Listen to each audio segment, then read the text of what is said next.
عدالتی اصلاحات کی تگدو ختم، حکومتی جدوجہد کامیاب، ملک میں 26ویں آئینی ترمیم 2/3 اکثریت سے منظور۔ وزیراعظم شہباز شریف نے بل پر دستخط کر دیے، وفاقی کابینہ، سینٹ اور پھر قومی اسمبلی سے گزرتی اسمبلی فائنل مراحل میں داخل۔ صدر کو بھجوا دی گئی، قومی اسمبلی میں مرحلہ وار منظوری، 225 ارکان نے حق میں ووٹ دیے، 6 منحرف اراکین بھی شامل۔ سینٹ میں آئینی ترمیم کے حق میں 65، مخالفت میں 4 ووٹ آئے۔ حکومت کے 58، بی این پی مینگل کے 2 اور جے یو آئی کے 5 ووٹ شامل۔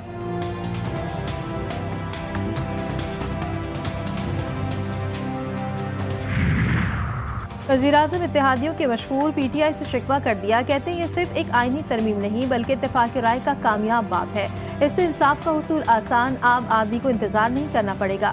کاش تحریک انصاف بھی ساتھ دیتی تو اچھا ہوتا۔ آصف زرداری، نواز شریف، بلال بھٹو، خالد مقبول صدیقی اور چودھری سالک کا تہہ دل سے شکریہ ادا کرتا ہوں۔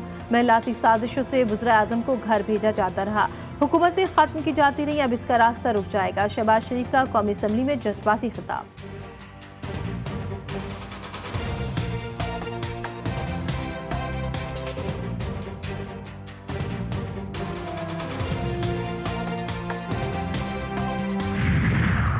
بلاول کو خراج تحسین، ایوان کو مبارکباد۔ سربراہ جے یو آئی مولانا فضل الرحمان کہتے ہیں، میں تنقید برائے تنقید کا قائل نہیں، چارٹر آف ڈیموکریسی آئین کا متبادل نہیں، اخلاقی معاہدہ ہے۔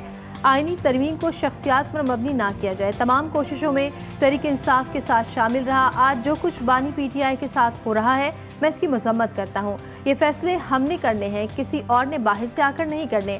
آج ہم اچھی پیش رفت کی طرف آگے بڑھ رہے ہیں۔ کامیابی میری نہیں، مولانا کی، ان کا کردار قابل تعریف۔ چیئرمین پیپلز پارٹی بلال بھٹو کا کہنا تھا کہ سیاست میں والد کے بعد کسی کو مانتا ہوں تو وہ مولانا ہے۔ اپوزیشن نے ترامیم میں کچھ تبدیلیاں کرائیں، ان کا حق ہے کہ وہ کوئی بھی رائے رکھے، مگر میری نظر میں کالا سانپ اور ہے جو پارلیمان کے گرد گھومتا رہا، اور وہ یہ ہے جس نے بار بار منتخب وزراءاعظم کو گھر بھیج دیا۔ ہم 58 2B کو ختم کیا اور وہ اختیار آپ نے لے لیا۔ اور سپریم کورٹ میں تحریک انصاف انٹر پارٹی انتخابات نظر ثانی کیس کی سماعت آج ہوگی۔ چیف جسٹس کی سربراہی میں 3 رکنی بینچ سماعت کرے گا۔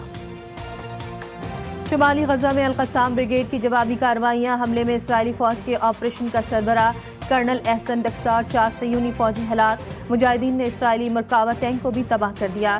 صہیونی صدر اسحاق ہرزوگ نے ایکس پر کرنل کی ہلاکت کی تعزیتی پوسٹ کر کے تصدیق کر دی۔ القصام بریگیڈ کی شمالی غزہ میں صہیونی فوج سے شدید جھڑپوں میں متعدد صہیونی فوجی ہلاک اور زخمی ہو گئے۔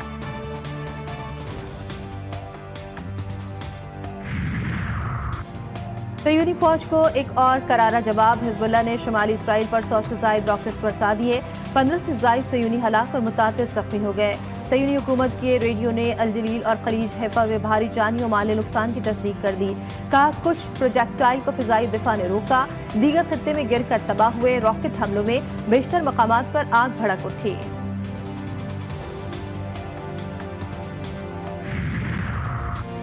اسرائیلی وزیر اعظم نے رہائش گاہ پر حملے کا ذمہ دار ایران کو ٹھہرا دیا۔ نتن یاہو نے دھمکی دی کہ ایران اور اس کے پراکسیز کو کہتا ہوں، جو بھی اسرائیل کے شہریوں کو نقصان پہنچانے کی کوشش کرے گا اسے بھاری قیمت چکانا پڑے گی۔ اسرائیل کے اپوزیشن لیڈر نے کہا، ہمیں ایران کے تیل کی تنصیبات پر حملہ کر دینا چاہیے۔ اقوام متحدہ میں ایران کے مشن نے حملے میں ملوث ہونے کی تردید کر دی۔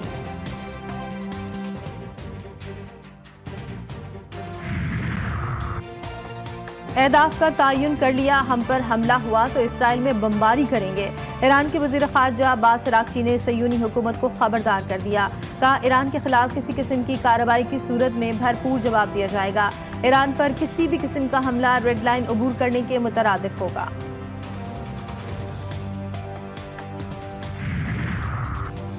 کنکوٹ میں کچے کے علاقے میں جاگیرانی قبائل میں تصادم، فائرنگ کے تبادلے میں 6 افراد ہلاک، 7 زخمی۔ ہلاک اور زخمی ہونے والوں میں دونوں گروپوں کے افراد شامل۔ پولیس کی بھاری نفری پہنچ گئی، لاشیں اور زخمی ہسپتال منتقل۔